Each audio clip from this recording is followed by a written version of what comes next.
Welcome to Live Breathe Film, episode 104. You're here with Corey, Doug, and Murph. Thank you for joining us. Today we'll be talking about this year's Cannes Film Festival. Basically, what films we're excited for, which films' fortunes have changed now that they premiered, and our overall thoughts on the festival in comparison to the fall film festivals. So let's get right into it. Got a few questions posed to you guys, and we'll just sort of have some free flowing conversation about the festival.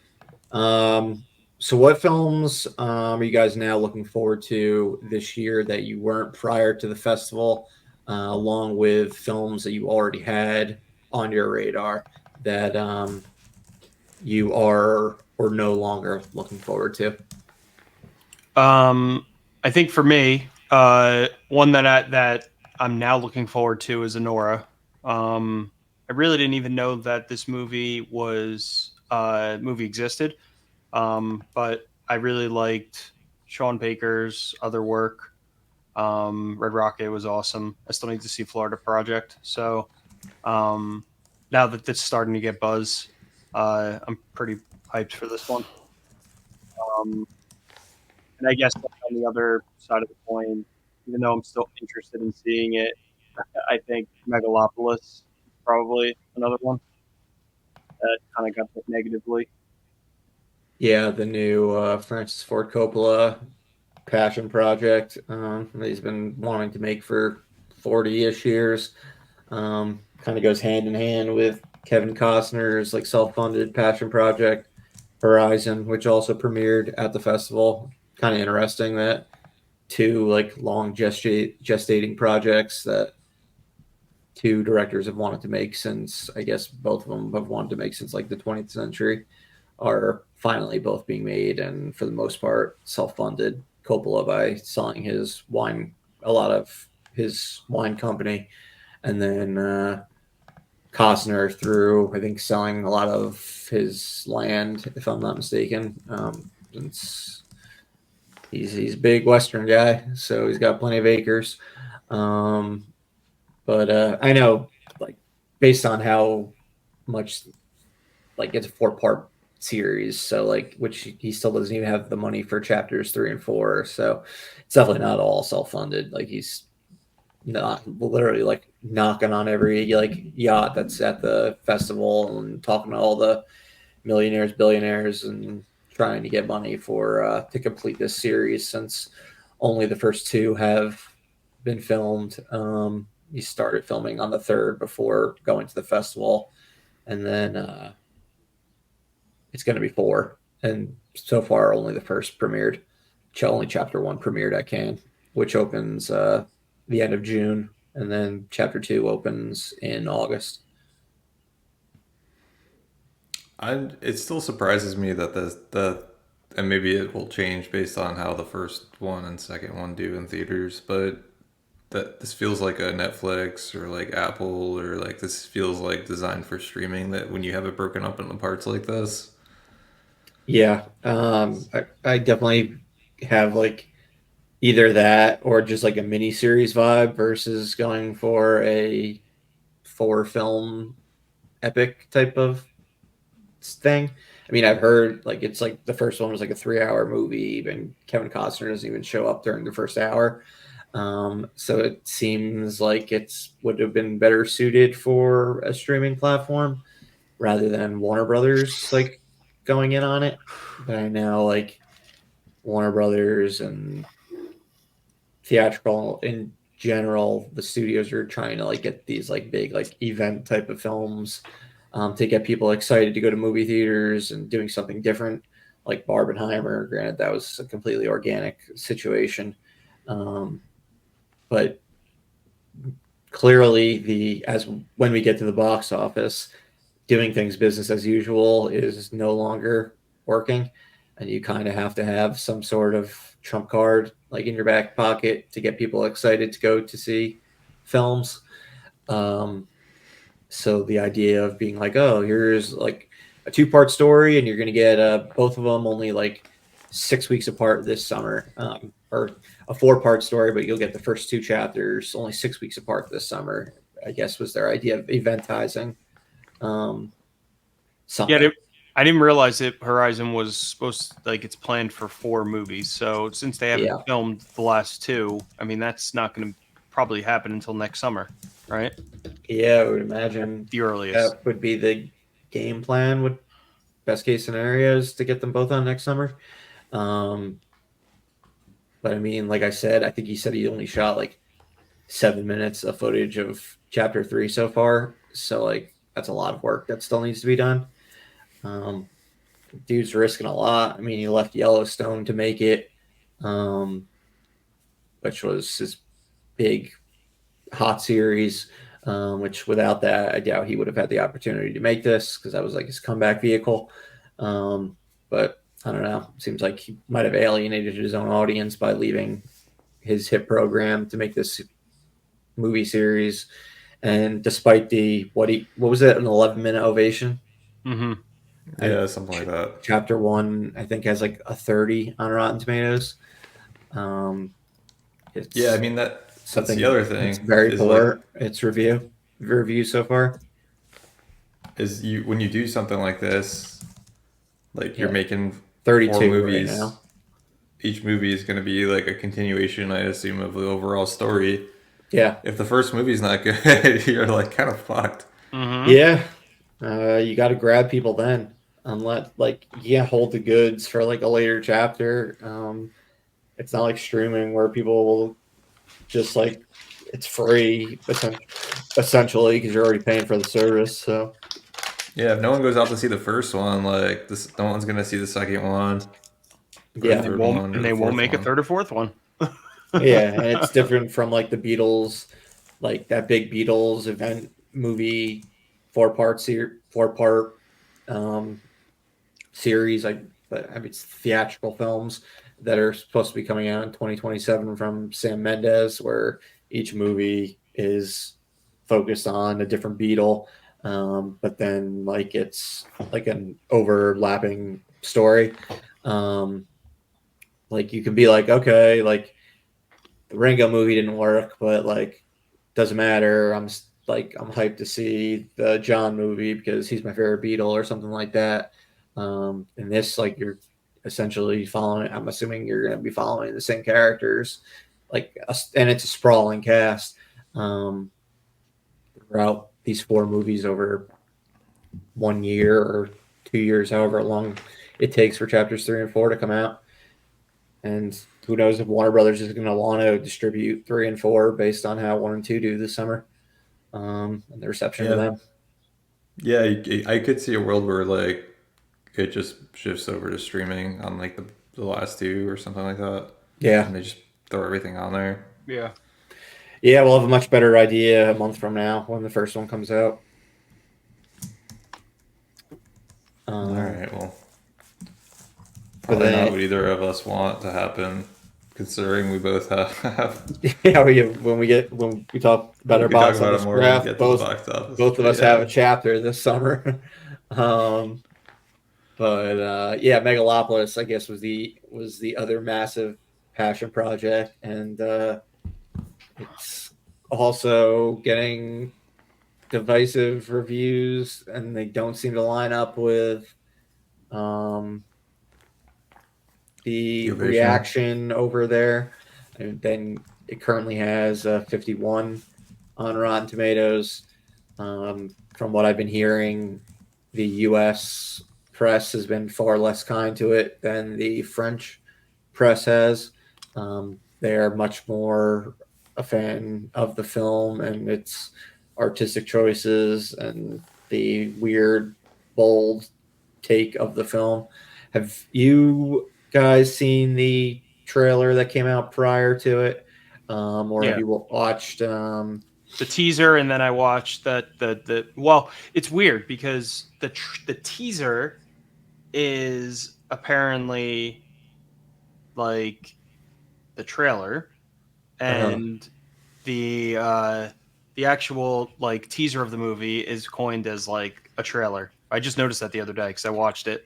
yeah, well, like Like the weird. first one really was like an announcement, and then like the one that came out like right before the festival was kind of Hmm. like a teaser, because I mean it still hasn't like explained what exactly this movie is, and it's fucking far out. Like reading anything about it, it seems like a zany vision. It's certainly bold.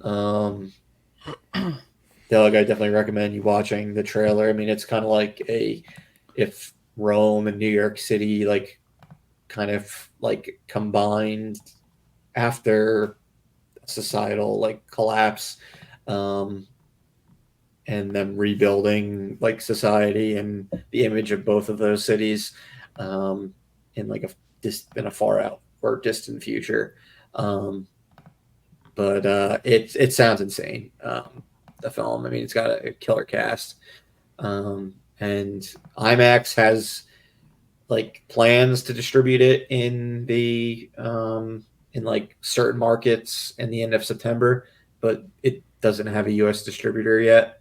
Like nobody's ponying up the dough to put out this film because Francis Ford Coppola like wants like a full marketing like effort behind it, like a big I heard award. more than a But full marketing. I was hearing like he wanted like $100 million or something. I'm yeah, like, something crazy like an A24 or a Neon, like they would pick it up like easily, like if the big studios didn't want to, but like based on how much he wants to go into it, even though it was a self-funded movie, like he wants all this money to go into advertising and an awards push, like these companies that typically would like pick up these types of movies, like A24 works with Sofia Coppola, like so clearly has a very good relationship with like the Coppola family. Mm-hmm. Like they can't throw down the money for this risky ass movie. Mm-hmm. Um, yeah, I mean it's risky in and of itself, and then when you like you're gonna be $100 million in the hole based on a yeah, marketing like campaign, like like that's a big gamble. yeah. I mean, like from what everyone says, this movie is guaranteed to make no money. Um, Mm-hmm. like it's a movie where like it's cinephiles only, um, and Super self-indulgent. Ugh. like if it eventually becomes like something, it's going to be a like a cult movie that builds a following like over the years. But you're not getting the fucking average Joe out to see this movie, like zero chance. Despite no matter what, like you could say from the director of The Godfather, Apocalypse Now, etc. It doesn't matter. You might get those. If you get those people into the theater, you trick them into going. They'll probably like the average Joe would walk out most likely from like how bonkers this movie sounds. Um, so I don't Yeah, I'm know. just trying to see It's got a if lot of yeah. because I was trying to think about his movies, and I was trying to see real quick, and you may know off the top of your head, like you mentioned Apocalypse Now. Was that a box office hit, or was that more of something that gained a cult following later? Do you know? It was a hell of a shoot. And I know it won the big award at Cannes in 1979. I don't know about its box office, or if because I mean, it was way over budget. They took Yeah, forever to film it. It was like I said, it was a that's hell of a probably shoot. why. Yeah, I think it. I think I'm reading like it lost money, but it may have lost money because of the fact that they sunk way more money into it than they Yeah, like should have. but like I mean, it's considered one of the greatest movies of all time. I mean, Francis Ford Coppola has a killer history at Cannes. Like he's a two-time winner of the Palme d'Or, whatever the highest award is at the program. He won for The Conversation and then Apocalypse Now, so he won like back to back. Unless The Godfather Part Two technically came out after The Conversation, I'm not sure. They both came out the same year. But either way, his two films in a row that premiered in competition at Cannes both won back in the 70s. But I mean, he also hasn't had a box office hit since the early 90s. Um, so it's going to be interesting to see what happens. I mean, I'm certainly going. It was something I'm hyped for just because it's Francis Ford Coppola doing his dream project, and I mean, he is the director of The Godfather, The Godfather Part Two, Apocalypse Now, The Conversation. So it it's going to be interesting. It's got like quite the cast with Adam Driver, Natalie Emmanuel, Giancarlo Esposito, Shia LaBeouf, John Boy, Aubrey Plaza, Lawrence Fishburne, etc. But yeah, it seems like it's going to be like I looked at you look at the letterbox ratings, and it's I've never seen a rating chart look as fucking unique as this one, where every half star to 5 stars, every rating is so kind of ebbing and flowing, fairly evenly. There's no clear consensus on this film,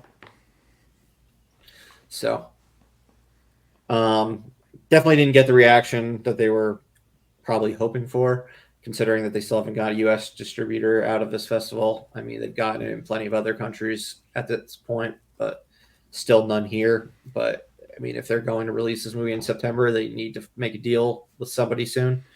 So I think it's going to have to be someone like an Apple or Amazon, like a tech company. But it has to be one that will put it in theaters, because he's not going to make a deal with an Amazon, and I don't think Amazon is in the business anymore of sinking teeth into these I'd be auteur surprised. filmmakers. Yeah, I'd be surprised if Apple's and can continue on with that approach too.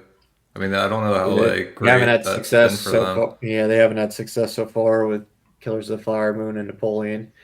Um, So they may be reluctant too. It could be A24 is the only option. yeah, it might be. I mean, I don't think anyone is more equipped to.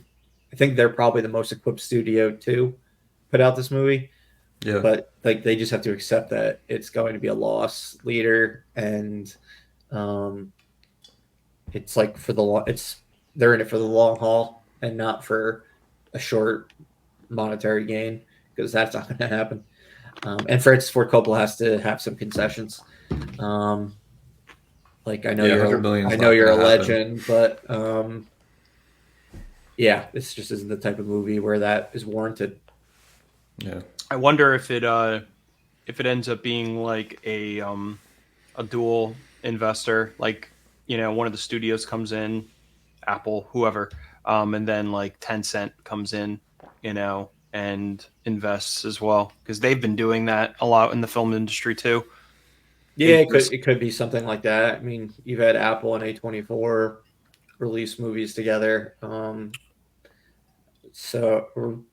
mean, you've had Paramount and Fox do movies together, like Titanic. I mean, when big budgets are involved, um, companies, different studios make deals. Like you release it here, we'll release it here, or something like that. But yeah, it might have to be something like that. It's a good point, Corey. yeah, because even when you look at the cast, it's a great cast, but like Adam Driver doesn't put He doesn't people put in the seats. butts in seats now. I mean, He's not like a Leo. you just have to look at his filmography, and it when he's in the starring role, it doesn't really do much. Whether it's The Last Duel, Ferrari, House of Cards was, I guess, kind of an exception, but I'd give Lady Gaga credit for that one. Hmm. Um, for which one? or not House of Cards, Gucci. House of Gucci. Thank you for correcting me. Um, Yeah, that was definitely an obviously anomaly. he doesn't get credit for Star Wars. Um, but yeah, House of Gucci was a fucking anomaly. I mean, he had two Ridley Scott movies come out like a month apart, and one bombed and one was a success. Um, Yeah, I think Gucci. I think you're right. It had a lot to do with the cast, and mainly Lady Gaga. yeah, which is a good sign for Joker later this year. when not that Mm-hmm. Joker already didn't have a lot going for it.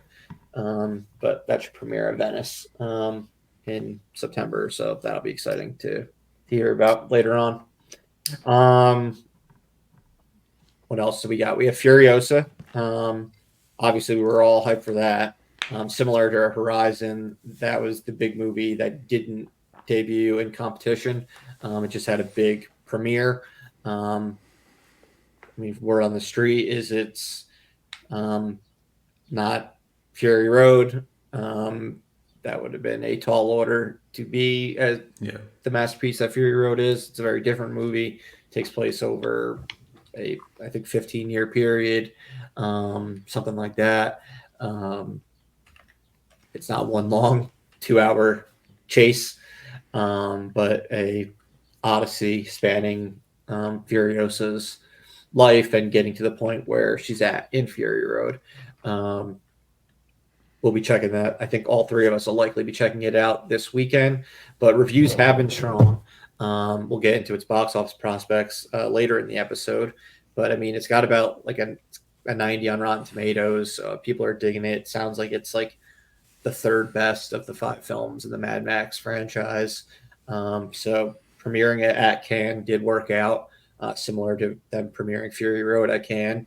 And unlike Disney premiering Indiana Jones last year at the festival or other films at the past where people are hoping to get a leg up and have a splashy premiere, um, despite doing like a film that's not in competition, and then it completely backfires because it's just not the right audience. But I think Yeah. the Mad Max films clearly resonate with like the artier crowds um, in France and something like uh, the popcorn fair, like Indiana Jones. Um, Mad Max kind of crosses the line between the mainstream and art, um, as Fury Road clearly did with winning 6 Academy Awards and being nominated for 4 others, including Best Picture and Best Director back in 2015.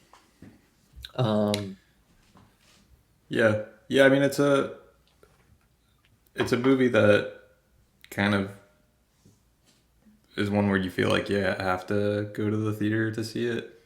yeah, Um, Yeah, you got to see that in IMAX, or at and least in the ideally in an theater. IMAX. yeah, exactly.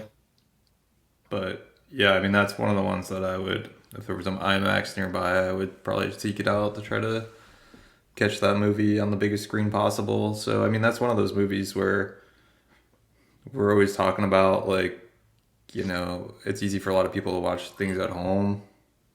I mean, we'll get into like the box office prospects, as you said, but you would think this is a movie that, assuming people are interested, they'd want to go see it in theaters instead of waiting for it to come out on digital.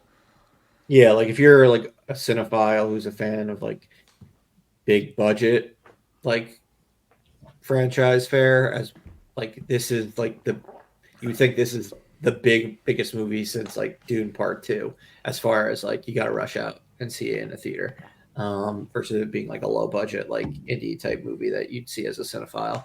Like Godzilla Kong doesn't qualify as that. Ghostbusters doesn't qualify as that, Yeah. and plenty of other movies that have opened since the beginning of March when Dune Part Two opened. Um, like this is what like we've been conditioned to be hyped for a long time now, based on Fury Road, but and just the consistency of the Mad Max franchise. But it doesn't look like um, that hype is translating yet. But we'll talk more about that later in the episode. Um, if you heard anything else about the movie, it seems like Chris Hemsworth's kind of stealing the show, and Anya Taylor Joy kind of has a role similar to Tom Hardy in Mad Max Fury Road, where it's like more internalized and not as much speaking, Yeah. while Hemsworth gets the showy role, more like the Nicholas Holt role in Fury Road, but like to that nth degree because he's like a straight up bad guy. Um, Yeah, that's kind of, yeah, I've heard more hype definitely about Hemsworth. I mean, if you're relying on like less talking and more facial reactions. I think Anya Taylor-Joy, does a good job with communicating, physically versus, necessarily having to rely on like dialogue. Mhm. So I think, I'm sure she does a great job with that. But yeah, I've heard I've heard the most about Hemsworth, which is great because you couldn't really tell from the trailers like, is this gonna work? Yeah. Obviously hoping it works and thinks Hemsworth is great, but it's all kind of like dependent on how it's filmed and what the dialogue is and all that. So yeah, I mean that's awesome that we get kind of like a interesting antagonist because Fury Road wasn't really so much about the antagonists and like the antagonists weren't all that interesting. They're No. just like bad guys. Yeah. Yeah, I mean, a lot of the first half, you're dealing with like are these two going to be able to work together, and with Furiosa and Max, um, and then Nicholas Holt, kind of his war boy, and um, like his character's arc. Yeah, Um, he's the one that has by far the biggest arc, I think, in yeah, that movie. I would agree with that as well. He has definitely the biggest arc. Then probably Max. And returning to more of the character that he was in like the Mel Gibson trilogy, um, as the film goes on. He becomes more of a hero, and then Charlize Theron just fucking kills it, as Furiosa. So I'm very excited to see how Anya Taylor Joy does in comparison to Charlize Theron. It'll be interesting, like, comparing those two performances after the fact. Um, but yeah, I mean, depending on if people see this movie, it's going to determine whether we get another Mad Max movie, or if George Miller goes and does Thor 5, which he has expressed interest in doing. He's like, I will work with Chris Hemsworth on whatever. Like, I loved working with him. A George Miller Thor 5 would be, Amazing. yeah, it'd be fucking, Insane. it would be fucking awesome. And it would be redemption for him to finally get his superhero movie, Yeah, out after there. True, he was Justice supposed to League. do Justice League back in like 2007, Yeah. but Yeah, I mean that would I be would, Marvel having to continue to lean into some of their movies just being like not like kind of just allowing them to continue to move away from the cohesiveness yeah, of all those movies feeling the same and just letting yeah, it be like this is a letting the George Miller director mover. direct. Yeah, this is the director's movie and it's not gonna feel like the other MCU movies, which I think for Thor, I mean, is They've done it a fine. couple times. Yeah. I mean the Um, last Thor movie was a Taika movie, yeah, and like by the far. first Thor was a Kenneth Branagh movie. Yeah. Like the first Thor was probably the first MCU movie that stood out as like the director's vision, because we didn't necessarily. I mean, you could say Iron Man was, but we didn't necessarily know what an MCU movie was at that point. So I don't know how much of it was a John Favreau movie versus like an MCU movie, or just once that movie was a John Favreau movie, they're like, all right, this is the direction we're doing moving forward.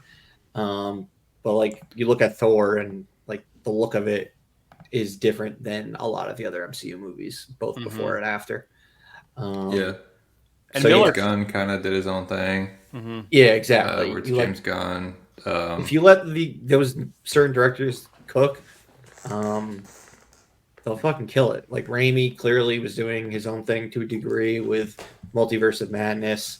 Like he, which I didn't like. Like sometimes it's not always a good thing in my opinion that they do their own thing. I mean, not that Multiverse of Madness I hated, but it definitely was a Sam Raimi movie. yeah. And I don't know that It necessarily. also was benefited. It also clearly was an MCU movie at the same Yeah. time, which is interesting. But And then yeah, a lot of people didn't love Love and Thunder, and that was the most Taika it was way more MCU Taika movie. than Ragnarok. We just didn't realize it at the time when Ragnarok came out. We're like, damn, this is a Taika movie. But no, like it wasn't Taika to the nth degree. Like we Right. got with Love and Thunder, which became like a parody of itself, and then now clearly Chris Hemsworth wants to go out on a high note, and if he can get But George Miller, and he'll clearly change the tone, and he should be able to go out on a high note.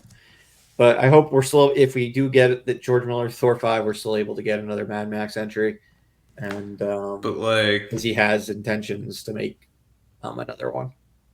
isn't there? I mean, the elephant in the room is George Miller is 79 years old. Yes, he's definitely on the older side, as we know. It hasn't really stopped plenty of directors nowadays. No, Scorsese, but Ridley Scott, Clint Eastwood. Like, people are getting older and older. They're directing these big movies. Steven Spielberg, um, and these are clearly these are taxing movies, especially the Mad Max movies. yeah, So there's yes, also just like the obviously, like, how many more years does he have left? yeah, I mean, it's hard. Obviously, it's hard to say, but once you start getting up into the 80s, I don't know. Hopefully, he's got a couple more movies left, but yeah. I mean, two, I think, would probably be, because based on the scope of the movies we're talking about, it'd be two max probably. No pun intended. Um, but yeah, we shall see. We'll probably find out in the very near future. Um, all right, Corey, you mentioned Anora. That was definitely one that I was looking forward to going into it, based on Sean Baker's last two films. It seems like it has a very good shot of winning the big prize today, um, or potentially Mikey Madison winning Best Actress. Um, People likely know her from being lit on fire in Once Upon a Time in Hollywood and Scream 5. But she's the star of this film. It's written like specifically for her. She was reached out to right after Scream's opening weekend. Um, in it, she plays I believe it's either a stripper or a prostitute. I think I can't remember which it is. Uh, yeah, Out sex out in, worker, Brooklyn. yeah, sex worker who's out in Vegas, and ends up getting married on a whim to a rich, like, Russian, like like uh, son of a rich Russian oligarch or something like that, and then dealing with the family drama that ensues with them trying to get the wedding annulled. But apparently, it's a very funny movie, um, and just a strong film in general. No real shocker after his last couple, and I've only seen his last couple, but the ones before are supposedly just as good. Um, so that was on my radar. Kinds of Kindness, the latest film from Yorgos Lanthimos, um, was definitely one. The latest collaboration with Emma Stone was one I was very hyped for, and one that seems to be getting stronger reviews as well. That's around like 90 on Rotten Tomatoes. Definitely is supposed to be on the darker side, and not necessarily for the fans of Poor Things and The Favorite, but more like his older movies. They're a little bit more dark and twisted, which is saying something because Poor Things is pretty fucked up. Um, but yeah, I mean, this is a film that's going. It's technically three films um, that all deal with, all have the same cast, but playing different characters. Here, Jesse Plemons is one of probably the standout of the film, um, as he continues to kill it. And yeah, it's not going to be for everyone. Like, the title is kind of an ironic one because the movie is a lot of people doing very bad things and not being kind to one another. But yeah, if you like dark comedies, or if you have dark sensibilities when it comes to your humor, it sounds like this is going to be like a film for you. So it drops in a few weeks now, or a month from now, from Searchlight, and very excited for that one to hit, because Yoros is on a incredible roll, with his English language films and going back to his Greek foreign language films, and especially now with his collaborations with Emma Stone, he's just becoming a bigger name among film fans, um, and even like just probably even the mainstream to a degree. But yeah, other than those were the ones I was looking forward to. Are there any that you've heard about since the festival premiered that you're like, okay, this is kind of on my radar now, and I didn't want to see it prior, or you weren't aware of it prior? Yeah, I mean, I think the big one for me, which we talked about, is The Apprentice. That's another one that I had no idea. I mean, I heard rumblings of it, but I didn't really have an idea of what it was about, and like the lens that it takes. So that one looks interesting. Sebastian Stan keeps, It's getting. absolutely been in the news more than any other film I can this week. Yeah, yeah. So that's one that is on my radar, for sure now. Um, so it'll be interesting how that plays out.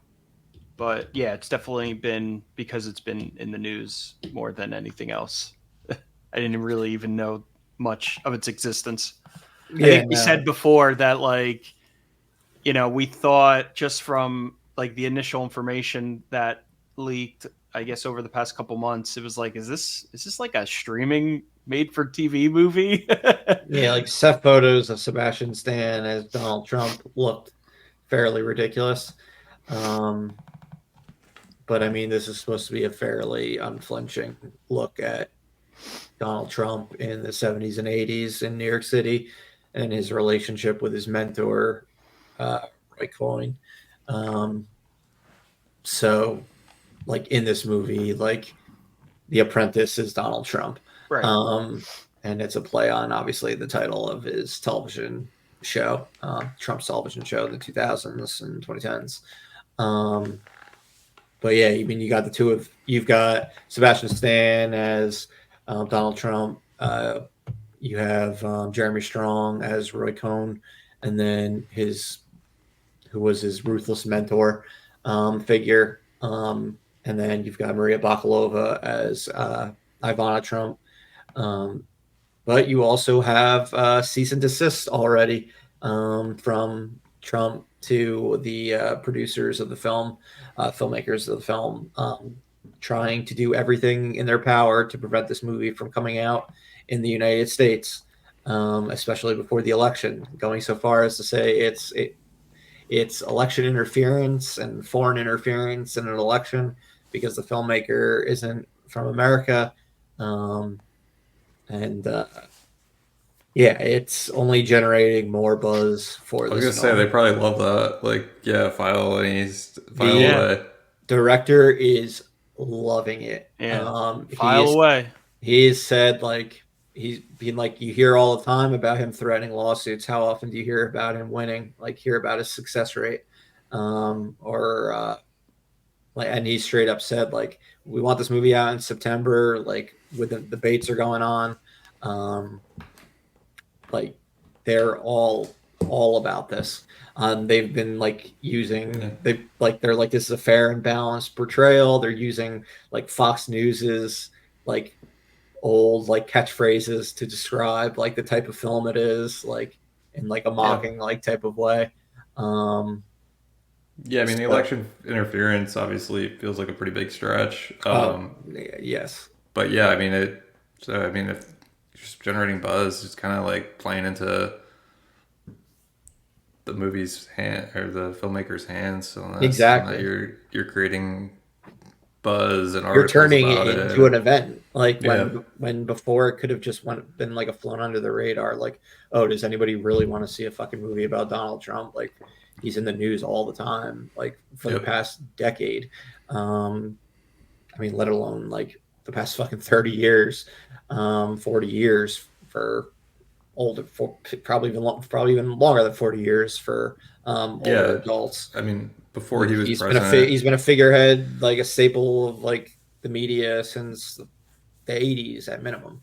Um, yeah, he's definitely not someone that shied away from the spotlight. So I think no, people are pretty familiar with him throughout the decades, and so. Um, but yeah, I'm sure they feel like they have a story to tell that people aren't as knowledgeable about. Otherwise, I don't really know what the point is. exactly. Um, but yeah, that certainly has my attention now. While before I was like, nah, that's a pass for me. Um, and then something that was not remotely on my radar beforehand, but definitely is now, is The Substance. It's the latest film from David Cronenberg, the director of The Fly, a lot of like body horror type films, along with his collaborations with Viggo Mortensen, History of Violence, Eastern Promises. It stars Demi Moore and Margaret Qualley. It's a film about a substance that can make you um, revert into like a younger, better like version of yourself. So I think it's both of them. It's the two of them playing the same character, but you can only like the results only work for so much time, um, and it's supposed to be pretty gnarly. Um, but from what I'm hearing, it's a major vehicle for Demi Moore. Like it could be like her first Oscar nomination ever. I believe That the sounds so weird. Like you said that, and I couldn't like. I don't know. It just like Demi Moore's been around for so long to like hear about a movie at this point in her career being a vehicle, just yeah. kind of crazy. I mean, like when I think of Demi Moore, like it's like the mid '90s, and I'm thinking of like striptease and GI Jane, like, Yep. and then I haven't heard much from her on the acting side, other than like being married to Ashton Kutcher, and getting divorced from Bruce Willis. Like those are like the things like I know from her. But she's been around fucking since the '80s. Like she was in like the Don't Brat forget Pack, about and don't forget about Ghost. I'm sorry, my apologies to Ghost. Yes, no, I mean she was a fucking big deal. Yeah. She was, I mean, she was married to Bruce Willis, so she was always like involved in that Planet Hollywood stuff, along with him, Arnold, and along with Bruce Willis, Arnold, and uh, Sylvester Stallone. Um, but sorry, Neon didn't pick this one up. Mubi picked it up. Um, but it should definitely get a release this year. This could potentially win the big award today. Um, and yeah, no, it Is had there a a trailer for this one? there's a short teaser trailer that dropped before the festival, kind of like as a, like it's sort of like an infomercial for this, what the substance is and what it does. And it's like Demi Moore watching the commercial. But I mean, I hear Demi Moore and Margaret Qualley both kill it, and like they could potentially both like co-win like best actress today. Um, so yeah, Yeah. that was a big Interesting. pickup. What was the one Yeah, that that's a really interesting plot. It's interesting that Demi Moore's back. I don't necessarily think of Margaret Qualley and Demi Moore as being like lookalikes, so I'll be mm, interested to see like how believable it is. yeah, probably would have made more sense if they went with like Margaret Qualley's mom, Yeah. and Andy McDowell. Mm. But no, I mean I'm cool with it. Yeah, I mean I'm cool with it. It's just like, is it gonna take me out of the movie and where I'm gonna be like, oh, that's clearly not like what Demi Moore. Well, we all know what Demi Moore looked like when she was younger, so that's. Yeah, exactly. Um, But I mean, there's always a suspension of disbelief. I just hate sometimes when like I'm hoping it doesn't take me out of the movie where I'm like, yeah, and like I'm not not buying it. 100% sure if it's supposed to be like a younger version or just like a better, like they have technically, I'm looking at Wikipedia and they have different character names, but I don't know if it's like a reason like having a different name just because you don't want people to know that you're the same person. Um, I guess we'll find out more later. But we've got Dennis Quaid in the cast as well. Ray Liotta was originally supposed to be his part before he passed, and yeah, I think Neon picked up Anora.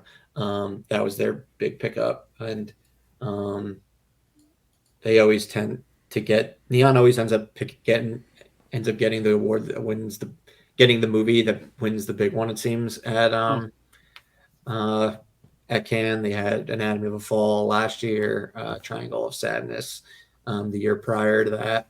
So we'll see if Anora wins later today. But yeah, it the Substance was not on my radar before, but definitely is now.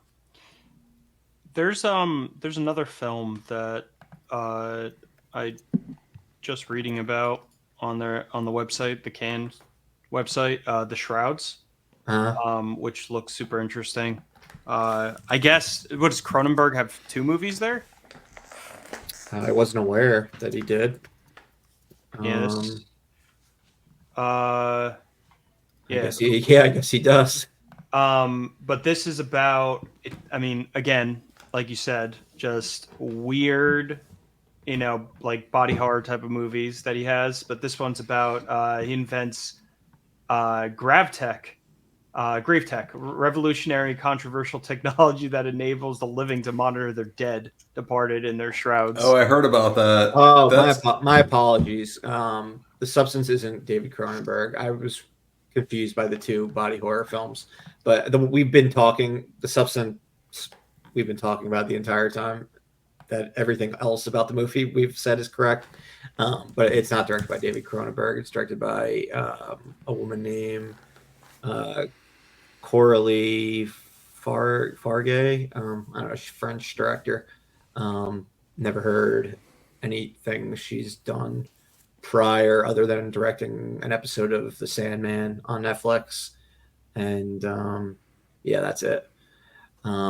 So yeah, you talk about this Cronenberg movie now, Corey.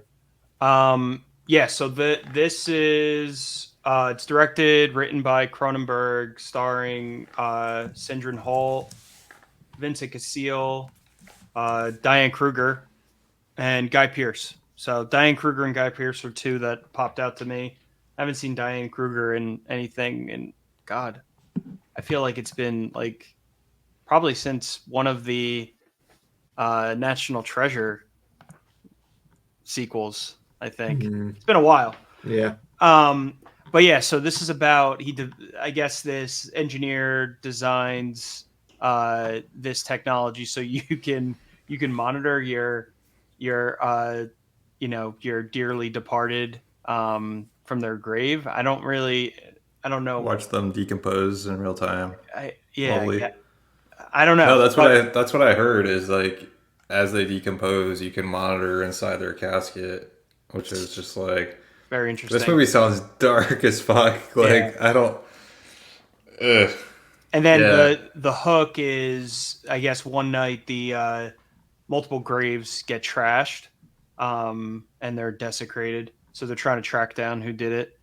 Um, so seems very Cronenberg for sure. I haven't seen his last movie. I still need to see it. Crimes of the Crimes of the Future. Future. Yeah, I still need to see it, but I do like his other movies a lot. Especially, The Fly is awesome. So this is one Yeah, that's on my radar. that does sound very interesting. And who's releasing this one? Nobody. I don't know if they've got a distributor yet Yeah, I'm for sure it'll get picked up. America, but yeah, I would imagine it will. Um, okay, and then the last one I found that was interesting is mostly just because of the backstory around it. Um, Can fucking hates Netflix. They won't play movies that are from Netflix because of their lack of like theatrical runs. So like they haven't played a movie from them, I think, since like I don't know 2017 maybe when Bong Joon Ho's Okja played, and like when the Netflix logo premiere like showed up, like fucking audiences booed and everything. Um, but they picked up a film that's getting a ton of buzz. So it would be funny if it ended up winning the big award, just because they acquired the rights for a good amount of money. I think what they get it. They beat out multiple studios to acquire it for North American rights and the UK rights for $12 million. But it's called Amelia Perez. It's with Zoe Saldana, Selena Gomez, Edgar Ramirez.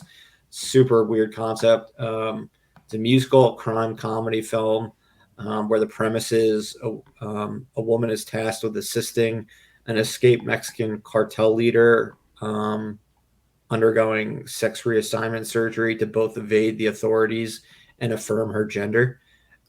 So very original concept. Super like out there. I mean, that's going on so many different levels. Like, it's an original musical. Like, it's a crime comedy. It's dealing with a Mexican cartel leader looking to have sex reassignment surgery. But yeah, I mean, you've got like some buzzy actors in there with Selena Gomez, Zoe Saldana, especially those two. And yeah, I mean, it had that one was one that they're saying they had like a 11 minute ovation, something like that. Which is like not good, right? I mean, when it comes to Can, I think that's on the high end. I think it's like I if thought you're, 9 was low end on I think for if Can. I think if you're like 6 minutes, it's like really shitty. If you're like 8 minutes is like the mid level. But if it got up to 11 like that, that's very good. I think Furiosa was maybe 8 minutes. And we'll talk about ovations and how absurd they are very shortly. But yeah, those were really all the movies that I wanted to bring up that like either I knew about beforehand and or I didn't know about beforehand. We've kind of already touched upon who kind of won and who was hurt by premiering at the festival. Primarily, the ones that were hurt were Francis Ford Coppola and Kevin Costner. Like this year time with Megalopolis and Horizon. Nobody else seemed to really get hurt by premiering there. I've heard Paul Schrader, the writer of Taxi Driver, his latest film that he directed, Oh Canada, with Richard Gere and what's his face from Saltburn, and Elodie. Jacob Lordy. There. Michael Imperioli's in this too. That one kind of didn't hit the mark from what I've heard. But otherwise, it seems like things have been relatively well received. Like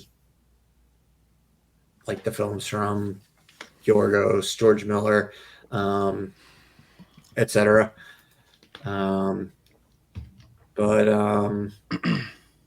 Yeah, I mean, in the past, clearly it can hurt you. Like in Disney's proved. They didn't put any of their films in there, with the exception of Kinds of Kindness, which comes from their Searchlight branch. And it was a film in competition, but they didn't do any splashy premieres this year like they did with Elemental and with Indiana Jones and the Dial of Destiny last year. Yeah, we'll find out who wins all the big awards. We're filming this on Saturday morning, so we'll find out what wins later today. I mean, right now, I guess it's 5 p.m. about 6 p.m. in France, so they might actually have some winners having come out since we started recording the episode. Is that right? Is it that different? Is our time difference that far different in France? Yeah, it's 7 hours. Wow. 7 hours, I think. Yeah, we'll know this afternoon in America what wins and what kind of becomes a contender for the Oscars, because really at this point now, if you win the big award at Cannes, you're kind of at this point like almost a lock to be nominated for like Best Picture or be in the running for Best Director, because the Academy Awards have gone so international with like them having expanded the voter pool, like who's in the vote, like the voting body of the Academy. It's no longer like so Hollywood, but you get a lot of foreign independent movies, foreign language films that go up in the big categories. So it'll be interesting. It'll also be interesting if maybe an American film wins, because it's not that often that an American film does win the big award at Cannes. I mean, Pulp Fiction won in the past. Trying to think of some other ones in recent, like in more recent years. That have won. I mean, Greta Gerwig's the jury president this year, so she'll be kind of controlling the crowd with determining what wins. But yeah, it'd be cool to see if an American film can pull it out, if something like Anora can win, or if they go with some foreign language film like they have for the past couple of years. But yeah. Overall, what are your thoughts on Cannes compared to the other festivals? I mean, Or obviously, we've been to the New York Film Festival. yeah, I get very different vibes from the New York Film Festival than I get from Cannes. You don't get like these crazy long standing ovations. You don't hear people booing. Like, and it just seems like such a fucking production at this compared to everything else. yeah, They also don't have award winners in New York. All like Venice, Telluride, all of them do their own thing, how they're conducted. But like even the other ones with awards and stuff, the other film festivals, they don't seem to be like such a, I don't know, pretentious and yet childish production, where they're timing the standing ovations and just they're so obnoxiously long. Or like Chris Hemsworth was like, all right, like it's awkward, like having to like stand around and like clap for your own movie while these people are like clapping for you for like close to 10 minutes. Like, yeah. like let's fucking cool it. Like it's ridiculous. Yeah, you have other people like Kevin Costner who like got all emotional over his like 10-minute ovation for Horizon. And yeah, I guess everyone's different in how they feel towards ovations. But I mean, I don't know.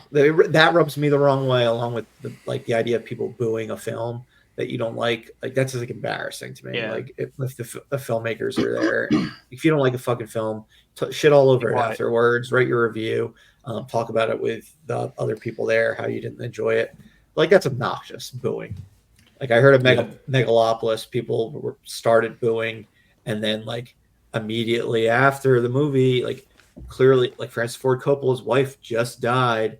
They're going to have like a dedicated to like her like title card come up, which it did, and then the boos turn into claps, like, and then it turns into this like long ovation. And it could have been a minority booing. It probably was. Yeah, it probably was. I doubt like the whole audience was booing. That doesn't seem like. Clearly, if like the French audience like is so high on this film, like it probably wasn't a majority. But I get like the showing the appreciation aspect of it with the ovation, in that you got the filmmakers there, and so like everyone obviously respects the craft that are there and trying to show their appreciation. I just wish it wasn't like to me, it kind of like minimizes the standing ovation. If every movie gets a standing ovation, then it's not special. Mm-hmm. So like I understand the applause, and I think like clapping after the movie is probably like classy gesture. I mean, we clap. Yeah. People clap for movies when they're just seeing a normal movie on a fucking Friday night with nobody in attendance. 30 seconds though. Yeah, not even. Yeah, or just like clap after the movie, show your appreciation for the craft, and then if it's truly special, like if it's truly like mind-blowingly good or like a masterpiece, or just then maybe a standing ovation. But then like a limited, like no longer than a minute. Yeah. I mean, if you want to go crazy, you could do it through the credits. But credits aren't lasting fucking 10 minutes. Credits aren't lasting 5 minutes. I mean, these aren't generally big budget films like that should have like incredibly long credits. But like the fact that like Megalopolis probably does though. Yeah. People are timing standing ovations because every movie gets a standing ovation, Mhm. and every movie is going to have a standing ovation for like at least a couple of minutes. So now, in order to differentiate, we're trying to count how long they are to try to indicate like how good a movie is. It's just gotten absurd that we've gotten to this point. Yeah, and like if you're awarding films at a festival, like let the awards can do like the heavy lifting. Unless like you're just doing it to generate buzz for a film and you want it to fucking show up on the trades that a film got a 10-minute Yeah, ovation, especially for but something like a Horizon, which isn't up for awards. sure. Um, but Yeah, so maybe. that is your only way to like kind of really generate buzz, or show appreciation for the film other than writing a review. Um, Yeah. I mean, it's not apples to apples, but if you think about like it's very, very close. It's definitely not apples to apples. But like if you think about the Tom Brady roast and mhm. like how Nikki Glazer got a standing ovation, Yeah, like that people talk about it and it's buzzy because of the fact that he was like the only no, one that got a yeah, standing ovation. right. So like it kind of just takes away from it. But yeah, maybe if people have no idea what Cannes is and the fact that like every movie's getting a standing ovation, you put that in the trades report on it, maybe that helps the buzz because they're Yeah. like, oh man, this movie got a 5 minute standing Yeah, I ovation. mean, we texted each other. We're like, it's like, oh shit, oh, the Horizon got like an 11-minute ovation or something like that. And then it's like you look at Rotten Tomatoes and it's like, okay, and it has a 30% tomato Yeah. score. Like, what the Well, fuck? This doesn't line that up at all. yeah. Well, that's the other thing too is like sometimes they're clapping and they're providing the ovation because of like respect for the filmmaker. Yeah, just being there. Yeah. Right. So like that for all we know, like the Horizon ovation could have been because like Kevin Costner, you know, Like a completed something and yeah, his overall overall like body of career. work. Yeah. Right. But like So he's not George Lucas, like he wasn't winning one of the honorary awards, so it's like because yeah. they have a few people win like these big honorary awards. George Lucas was one of them this year, for their overall body of work. But yeah, I mean, you're very right that it could just be something like that, not necessarily for Horizon. They might have thought, okay, this was an okay movie, but like this is like the director of Dances with Wolves and like the star of The Bodyguard and all these other major Field of accomplishments in Dreams. the 80s and 90s. Yeah, exactly. Um, so maybe it's that, but I don't know. This award show, it's like I mean, other than Sundance, which is mostly just like straight up independent films trying to get distribution. This is like the first big award show, or first big award show, and first like really big festival that like goes into award season, even though it's May and fucking the Oscars aren't until like next March. Um, it's the first like kind of precursor award, because you rarely do you see something come out of Sundance that goes all the way to like the Oscars. Um, so I don't know. There was a lot of big movies this year, so and we talked about it a lot last year just because of the effect it had on our box office pool. So I thought it'd be an interesting conversation to have this year. Yeah, for sure. But yeah, we'll likely talk amongst ourselves once the winners are announced today. Maybe we'll throw the winners in the comments of our episodes after posting or in the description. We'll see. But that's all we have for today regarding our main topic of Can. Thank you again for listening. Please like, follow, and subscribe on Instagram, Facebook, X, Spotify, Apple Podcasts, YouTube, or wherever you listen to your favorite podcasts. Um, Now, if you'd like to know how this summer's films have been performing at the box office, as we've been alluding to uh, multiple times already throughout this episode, and how they're impacting our summer box office pool, which we've also been mentioning, stick around for some end credit chatter. All right, boys. We're a few weeks into the summer movie season. We're approaching weekend. We're in the middle now of weekend number 4. Um, and are pretty ugly. So we've tallied up the box office. I updated it last night. So the box office numbers are through Thursday, May 23rd. So it doesn't include Furiosa or the Garfield movie. If that's even the title of the movie, is that the title of the movie? I thought it was just Garfield or something. I don't know. Yeah, I don't know what the name of It, it. it is the The Garfield Garfield movie. movie, yeah. I keep for like I don't remember what the one back in like 2004 was titled, but I keep thinking I'm like titling the movie wrong. It was called Garfield colon the movie. They just keep moving it Okay, around. all right. I had to just swap where the is located and added a colon. Perfect. They Or literally just swap took and the remove the movie colon.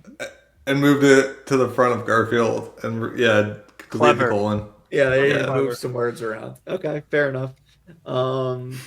Same But, words, different order. yeah.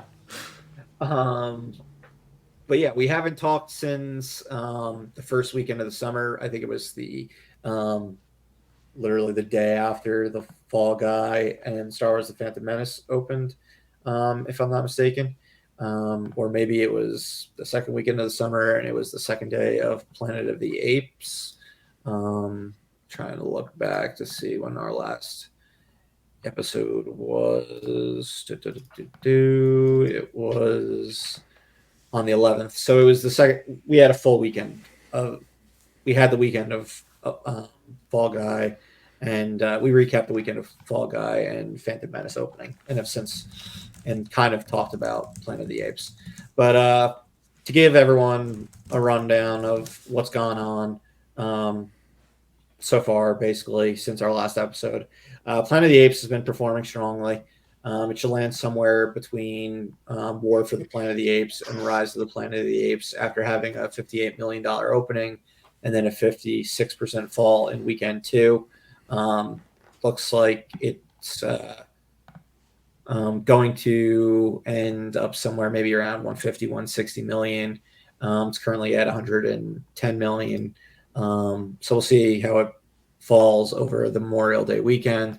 But this was a solid pickup for you, Doug, with what was your third round draft pick? Planet of the Apes. I was just trying to think about that and where I got it, I but believe it was your third after Deadpool and Wolverine and Bad Boys. okay. Yeah, I mean it's performed probably better than I hoped. So yeah, I'll take this all day. I'm happy with where we landed with Apes. Yeah, this is. It seems like there's still interest in this franchise. So Yeah, I mean, going into it, I rewatched the Caesar trilogy. It is so damn good. yeah, But yeah, I think I was worried going into it that like being so far removed from that trilogy and the fact that it goes 300 some years later, doesn't have Andy Serkis back or any of the characters from that trilogy, that it would kind of continue the downward trajectory of the series since the peak of Dawn of the Planet of the Apes, which made over 200 million. And then War took a pretty big tumble from that one, even though it had a respectable like 140 something $1 million gross. I thought we'd probably get like something like 120 million, somewhere between 100 125 million. So this definitely exceeded my expectation. The film itself exceeded my expectations. Like the director is he's not Matt Reeves. He's not right. like Westball has done the Maze Runner trilogy. So it's not someone who has like, it's not a name who has made like these big films and has like a reputation. Like it's a no name cast in comparison to the last three films, which all had major human actors, and then Andy Serkis in the role of Caesar. There is nobody playing like an ape that you would know, and other than a surprise human role, nobody that you would know as a human in the film. And so like I wasn't expecting this, but the quality's still there. This is just a consistent series, and I'm willing to see how far it goes. They're talking about like they have a 9 film goal in mind for this series when they started it, and I guess it would be three trilogies. My guess would be the third trilogy would be more similar to like the original Planet of the Apes. That's probably that last trilogy is going to be the original Planet of the Apes Yeah, trilogy. because I mean they've been teasing it since like they teased it in Rise of the Planet of the Apes, the first film when like Yeah. so that is those are my expectations.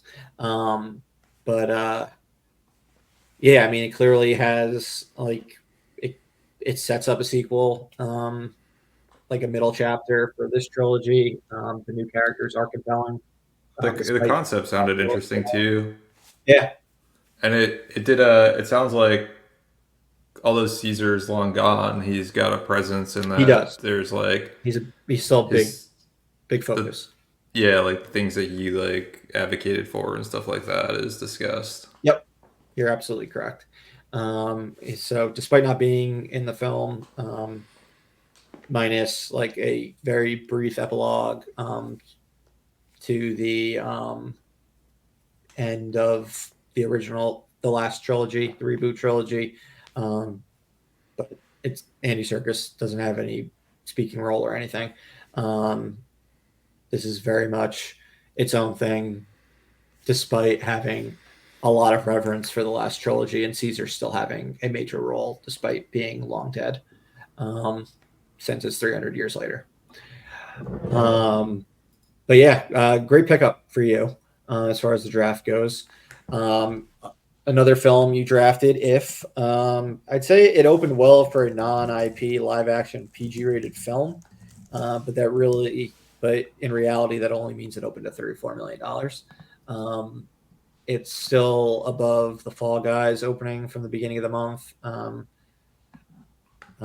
which only opened to like 29 million, and that movie ended up falling around 50% and then 40% in its following weekend since then, while already being on PVOD.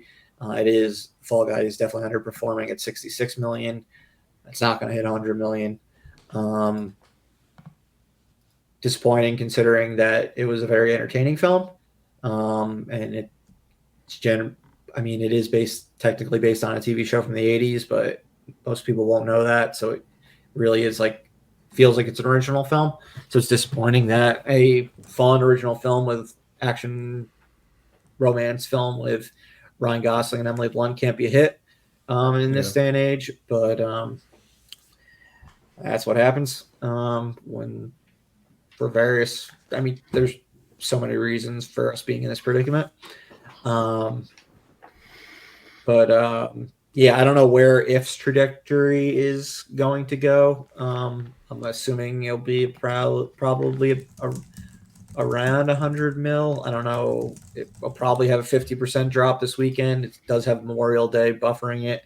So maybe it could be Yeah. less. It does have competition with Garfield also, though, as far as I'm kids not go. Yeah. I don't think it's gonna make 100. I'd be happy if it did at this rate, but I don't know. The word of mouth just is so terrible on this movie Yeah, I mean, I that saw it. I thought it sucked. yeah. I mean, Like the word of mouth no, is just really, really, really bad. it is not the I movie they advertised yeah. in the trailers. It doesn't sound like things that like my hope was that like kids would be dragging their parents to see this movie, and it doesn't sound like that's going to be the case. Yeah, Um, I think it's I think more kids are going like to drag their parents maybe to see Garfield. yeah, Um, and if but kids do drag their parents, the kids are gonna be bored, and the parents might like it more. But yeah, so that's not the movie I was hoping for, and so I'm a little worried it's not going to have the legs that a kids movie should have. yeah, So it probably should have been. anyway, It should have been a streaming movie. Like I said, I think during the draft, like Ryan Reynolds is generally a streaming like type of actor. The exception being Deadpool. Um, I think people have been conditioned to watching him on the couch, with the Free Guy being an exception. But ever like post Free Guy, I feel like he's done like Red Notice, like a bunch of the Adam Adam Project. Project, like a bunch of streaming movies. Yeah. So I think he's kind of conditioned audiences to see his movies at home. Um, so it's going to be interesting to see where this one ends up. You're probably right that it won't end up with 100 million. I don't think so. I could see like 80.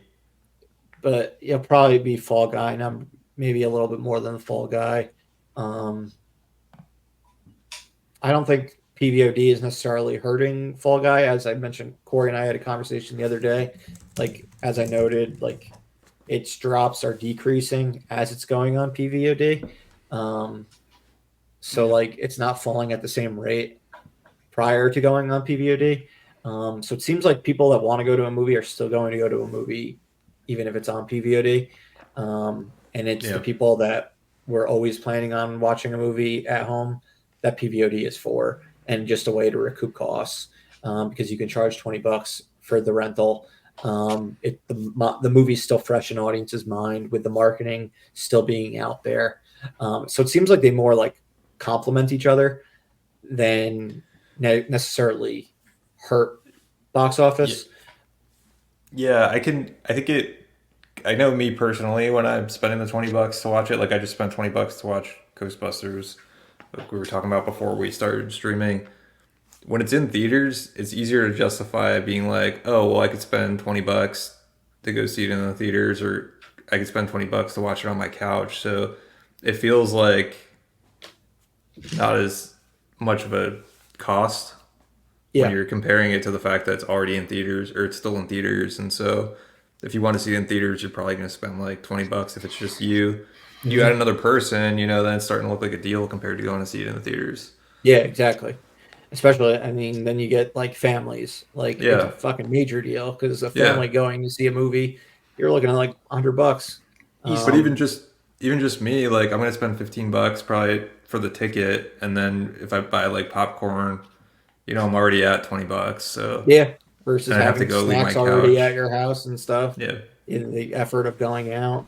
Um, so I don't think it necessarily hurts and probably puts less pressure on box office when it comes to studios because they're recouping costs in a different revenue stream.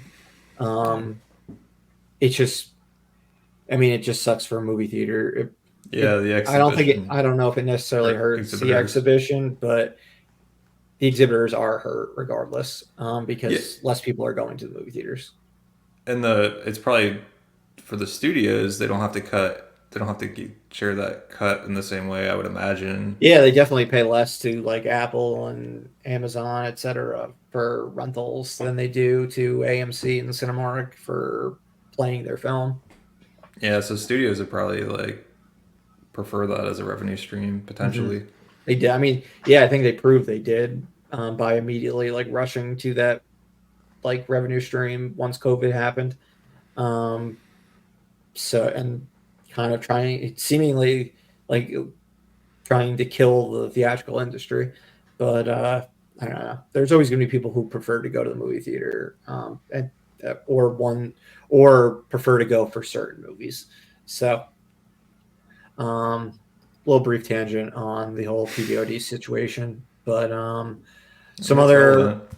yeah, um, some other box office updates. Strangers, Chapter 1 exceeded expectations with a $12 million opening weekend. That's close to double what Taro opened to earlier this month, another horror film, and then 2 million more than the opening of The Strangers Pray at Night in 2018, pre-pandemic.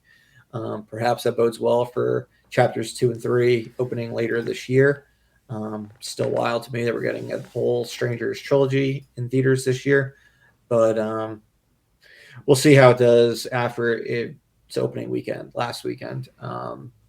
My guess Yeah, is its box office is limited, and that the majority of people who wanted to go see it probably saw it last weekend, since it is a franchise horror film.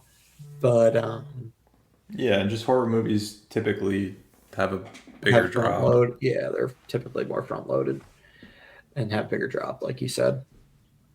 And then lastly, the Phantom Menace of movies that were drafted. The Phantom Menace was a one and done weekend. It fell 84% in weekend number two, but did end up grossing 13 million overall, which wasn't bad for a re-release picked in the last round by Corey.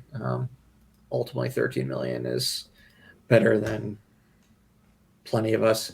It's better than I think 10 of the films we drafted in the winter spring box office draft. So Yeah, I don't think Um, it'll be the worst performing. I'm sure we've got some movies on here that yeah, will will be make less. less than that. So Exactly. probably a pretty good pick for Corey. Yeah, but it's certainly a good thing that none of us picked Amy. Or Amy, what was it? Or Back to Back to Black. Black. That movie absolutely bombed with a less than 3 million opening weekend. Um, Tara, we've talked about, it's at 15 million. So You drafted that one, right? Tara? nobody drafted No one Tara, drafted. Okay. which maybe or maybe not will be a good decision based on how all our films do this summer. But yeah, those are the only other movies that have opened like wide so far this summer. But Yeah, the summer's going to be interesting. It feels like, I mean, it already feels like based on the movies that were available, like this is not a typical summer slate. mhm. And so I think we may find that my prediction, which isn't like I'm not out on a limb by any means, it's probably a pretty obvious prediction, is like it's not going to be a typical summer box office because the movies aren't there to get the butts in the seats. So you've got outside of like Deadpool, Wolverine, Despicable Me, like our basically our first round picks, it's kind of starts to drop off pretty. And you're finding Yeah, it that like becomes if wild cards Furiosa's after that. yeah, Furiosa's not going to make a bunch of money. No, If no, Fall Guy sadly, didn't make a bunch of money, if like a lot of the um, other movies that had potential just don't seem like they're the draw that we thought they could potentially be. So yeah. I mean, the trades are fucking sounding the alarms today with Furiosa looking like it's opening to only 31 to 33 million for its 4 day holiday weekend. It might be the lowest Memorial Day opening in 41 years. Um, um, that's fucking wild. Um, yeah, Crazy, and it's crazy to think even 2021 did better with the Quiet Place Part Two. Um, it might actually lose to Garfield this weekend, um, which is absolutely insane. Um, we Garfield's still have looking it. Yeah, Garfield's looking like it's going to have a similar 4 day haul of 31 to 33 million. Um, and that movie has no like premium screens, like which Furiosa monopolized. yeah, we still have like a definitely some movies that have potential. It'll just be interesting to see how it plays out. Like Twisters is really interesting to me still. Um, which I think you Alien. have Murph. Alien Romulus, yeah, is another one where I just don't know what that's gonna do. Um, Yeah, Quiet Place will be interesting. You know, will that Borderlands continue to potentially. perform? What was that? Borderlands potentially. I could see that making money. Borderlands. It'll do. Yeah, yeah. I that'll be. mean, we need the summer to really kick off in June with Bad Boys Ride or Die. Like I know you drafted it, but for the sake of box office, we need that movie to be a fucking hit. The last entry made over 200 million before the pandemic when it opened in January 2020. Um, we've got Inside Out 2 the following week. They're tracking for that is looking at like 85 million, which is 5 million below what the first one opened to. Um, we know Deadpool and Wolverine had R-rated pre-sale records, so that's a good indicator that that movie will be successful. Um, but I've heard It Ends With Us might be a killer draft pick for you, Doug. That had like amazing YouTube views for a like book adaptation or like a female book adaptation. So that Yeah, I could be saw the a trailer came sleeper out, hit. and it's got like kind of a what was that? That buzzy one that was based on a book, 50 Shades of Grey. It's got kind of had like those vibes to me, Yeah, I where mean, if you you could pull know, off 50 Shades of Grey numbers, that'd be fucking huge. I mean, that what was that, 150 million? Yeah, but it's not gonna. I don't think it's. It had those vibes, but it's not. It doesn't have that. Maybe not. It doesn't feel as sexual, or at least billed to be as sexual. So maybe it won't get people out. But yeah, it just kind Yeah, of had those vibes where 166 it's. million for 50 Shades of Grey. Yeah, it'll be interesting to see. I That's hope it does crazy well. Even for a the movie last that one, cost even the last one made 100 million. so little to make. Yeah. Yeah, so I'd love that. That would probably be best case scenario for me if it did something like I that. mean, even if you do like Crawdad's number and like that made close to 90 million, Yeah, um, that would be huge. Um, I the I don't know if you saw any of the Bad Boys' first reactions, but those have been pretty positive. A lot of people are saying that it may be the best one yet. that's good to hear. I mean, I think it's going to be a hit. Like it's just a fun franchise. Um, And I think moving away from what's his face, Michael Bay yeah, was while still having the Michael Bay aesthetic, yeah. um, as it works. Um, but yeah, I mean, right now we're looking at Doug. You're in first place with 152 million from Kingdom of the Planet of the Apes and If. Your next film coming out is Bad Boys Ride or Die in 2 weeks. My God, is next week's box office going to be ugly because nothing is opening, and it's coming off a holiday weekend. Like it's going to be bad. Yeah. Um, then we've got Corey in second place with 95 million. So he's 57 million behind you. Um, Corey's got so far The Fall Guy, Star Wars Episode 1, The Phantom Menace, and The Strangers Chapter 1. Then he has this weekend Furiosa, a Mad Max saga, which we'll talk about more when the dust settles on that one. Um, in our next episode, we'll have a much better idea of how it is performing. After that, nothing until Despicable Me 4 in July. So pretty big gap for you after this, where you got a break until the back half of your slate hits, Corey. Um, and it's an interesting back half with that Borderlands, Alien Romulus, and The Crow. Um, Meanwhile, Doug, after Bad Boys opens for you in the beginning of June, like you got Deadpool and Wolverine at the end of July, and then you're all late summer movies with Harold and the Purple Crayon. It ends with Us, Trap, and Horizon and American Saga Chapter 2. And then, Yeah, I'm starting to run out of steam after that. I mean, you got a good fucking Bad Boys, Deadpool. Very good It start. ends with Us, Trap, like yeah, that. it's not bad. That's solid. That Horizon, we'll know based on the first one. Reviews can yeah, mean nothing for this film. Um, that and maybe chapter two will be better. The only one we did. I think you got a guaranteed bomb in Harold and the Purple Crayon. Yeah, I would agree with that. Yeah. What we didn't talk about, which is interesting, because I do have. You're right. I do have Deadpool and Wolverine. Is that the tickets went on sale? Mm-hmm. So Uh, I have never seen a movie go on sale this far in advance. I've never seen it either. I'm not really sure why it went on It sale so like early. the farthest I could remember was the sequel trilogy for Star Wars, and I looked back and they were all like either right over 2 months or like right under 2 months. Fuck, Deadpool and Wolverine's like 2.5 months. Yeah, In I'm not really advance. sure what the strategy is there. It's an interesting move. I think we talked about it before we started recording, but it broke presale records for Radar movie. Mhm. Um, it's I think they're saying it did about 9 million just in presale. Yep. Yeah, I know And you got your tickets already. I know.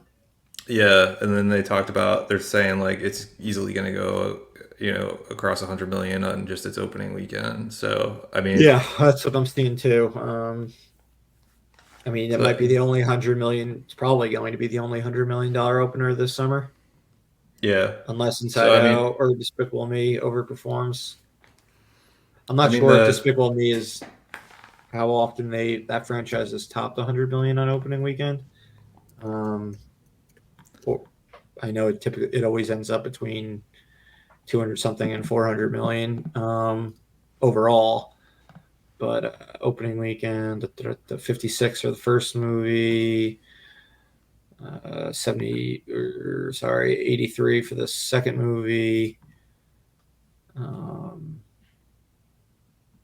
72 for the third movie. But Minions is kind of the star.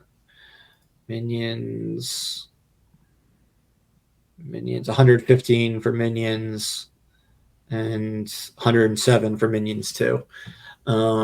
So that's possible that it could be 100 million for Despicable Me 4. Inside Out, if it overperforms, could be 100 million. It's Father's Day weekend also. Um, but yeah, and I'm not, and just to remind everybody, we have Deadpool and Wolverine, so 100 million would yes, only be a 50 million opening for me. yeah, which Um, really isn't that's not great. Um, but they said easily surpass 100 million, so I mean, I it mean, could be, Deadpool 1 and 2 open to 130, like 100, yeah, it could be 150, it 130, could be, yeah, it could be 120. higher. So, Yeah, I mean, I mean, it'll likely be closer to 150 million.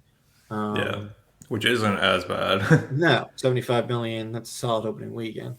Yeah, Um, yeah, like Deadpool opened to 132 million. That was over Valentine's Day, maybe Valentine's Day, President's Day weekend, something like that.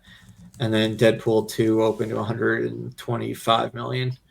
Um, so I mean, it's going to open to over 150 million. yeah, Um, it's just how high can it get? What's the highest R-rated opening of all time? Is it Deadpool? might be. It probably is. Opening weekend. Um,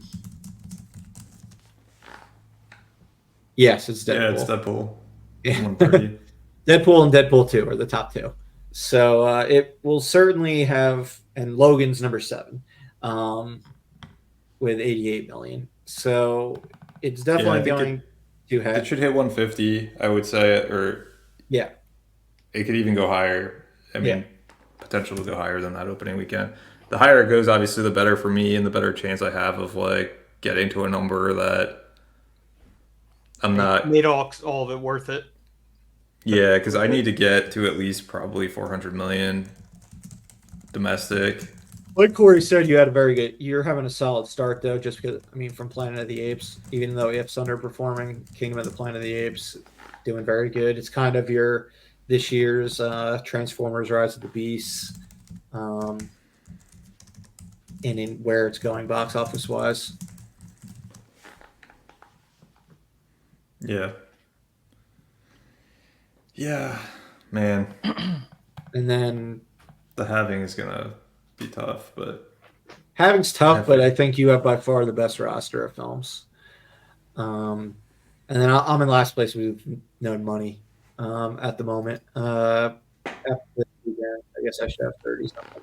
Field movie. Um, and then I've got The Watchers in 2 weeks, Inside Out 2 in 3 weeks, Horizon, I believe, in 4 weeks, along with A Quiet Place, Day 1 in 4 weeks, um, Maxine in 5 weeks. A lot of my movies come out in the next month plus. Yeah, And I middle got of summer. Twisters in like middle late July, and Which could be an amazing pick. twice in August, which I'm not confident about. Yeah, Twisters. Like I'm banking on that being my ace in the hole. Um, I think that movie has potential to break out, like it be the fourth biggest movie of the summer. Because I don't think it's. I mean, the fourth biggest movie of the summer. We know the top three. The fourth biggest movie of the summer is either going to be Bad Boys, Kingdom of the Planet of the Apes, or I guess or Twisters or Quiet Place. Um, or most if like Alien Romulus just like explodes. Yeah, They're but kind. based on the It's history of less the likely, franchise, but it's yeah, far less likely. I mean, none of the movies have ever made over 100 million.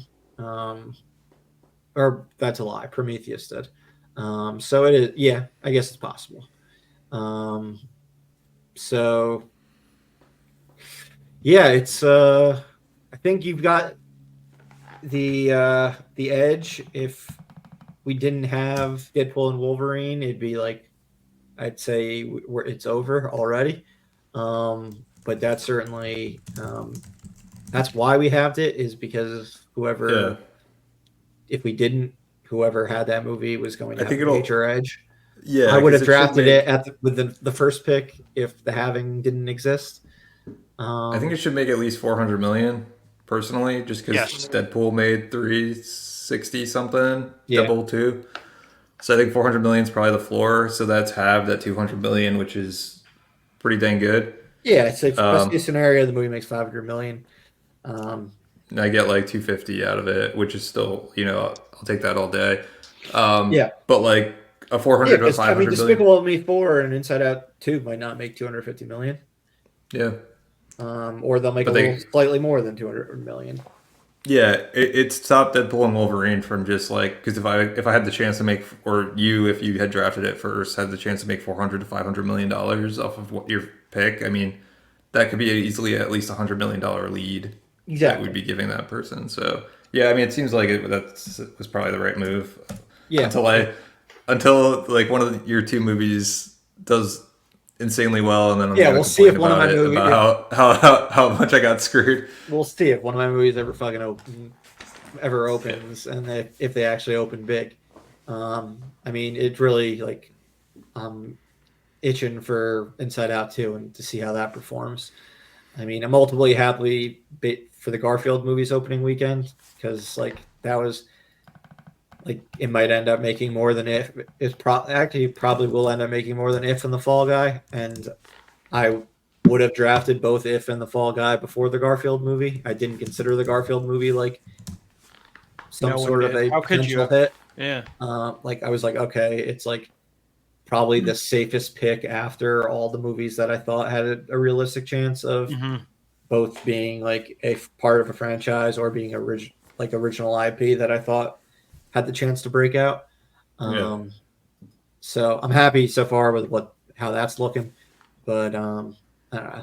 There's like three movies, like four. I'm only happy with like half my picks. Um, so we'll see how I It's still ultimately very, go. it's still early, and it's still, I think anybody's can win this draft at this point. Yeah, I mean, yeah, it's gonna go into August. I mean, because like we said, like half of Corey's fucking nearly half of his movies don't come out till August. Um, Nearly half of your movies don't come out till the end of July and August. Um, and then I have Twisters in like late July, which could be huge. So yeah, it's certainly anyone's game as of now. Um, but just based on you having the lead, having movies like Deadpool and Wolverine, which have such huge buzz right now, and even It Ends with Us, Bad Boys, Ride or Die. Um, you got like I consider you the favorite as of now. It's hard not to when you're 152 million dollars up on me, and when you're 50 something million up on Corey. But yeah, Yeah, but yeah, there's a lot to still see. So exactly. So we'll I'm talk. not by any means feeling secure in my current position. So Yeah, we'll see how it plays out. yeah. But yeah, we'll talk more in a couple weeks. Maybe I'll be around the time Inside Out 2 opens, or after Bad Boys Ride or Die opens. Um, yeah, as always, this has been Corey Doug Murph. I love Free Film. See you again next time, film fans. Bye.